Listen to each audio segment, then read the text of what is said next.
Daughter of a Russian official who rammed her car into two people, killing one, is facing a retrial. A Russian court says there were major violations during the first hearing, allowing the woman to go free. Now, this case is just one example of what critics say is a trend among the children of Russia's elite to live recklessly beyond the law. Sarah Firth went to meet one of their alleged victims. When Valery Fadeyev was mowed down by a car, it was the beginning of a long and very difficult road to recovery.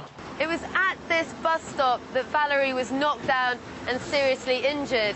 But that was 5 years ago, and since then he's been unable to obtain a full investigation. He suffered horrific injuries, and the memories of that day are still very clear in his mind. I remember exactly how it all happened, moment by moment. My friend Ilya and myself were standing here. As we parted, he left to cross the street on the green light. I remember the green light vividly.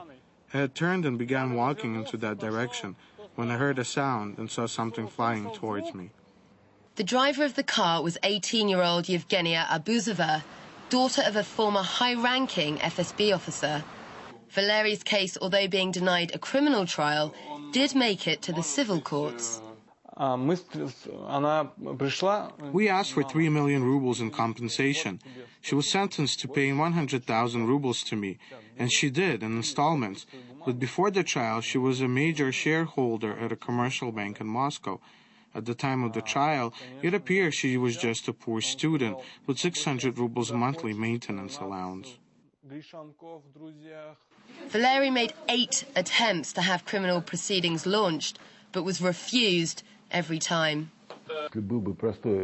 If an ordinary person had been in her place, they would have faced criminal punishment long ago. The incident is too serious to refuse to open a criminal case. There seems to be a category of the population in Russia which is immune from criminal prosecution. It's not the first time that children of high-ranking officials have caused controversy with their reckless driving and apparent lack of punishment. When Anna Shavankova knocked down 2 women, killing one and severely injuring another, images of her checking the damage to her car and not the victims caused outrage. Her 3-year suspended sentence was recently revoked due to problems with the legal proceedings, but the case will be retried soon. A person can commit a crime, kill one person and injure another, and remain unpunished. Anna Shavankova was not and will not be punished properly for what she did to us, I'm sure. Valery's repeated attempts to get the case tried in the criminal courts have led to accusations against him, with the Abuzova family claiming he jumped in front of the car and was trying to extort money from them. In response, Valery made an online plea to President Dmitry Medvedev. I hope for your objective help, Mr. President. An investigation into the legitimacy of the refusals to launch criminal proceedings has now been ordered. I made my online statement not because I want compensation for my health, but because I have been accused falsely and because of all the corruption. I want justice. With the full investigation yet to be conducted, Abuzova remains in the driving seat, whilst Valery is left to slowly rebuild his life with the help of friends and family.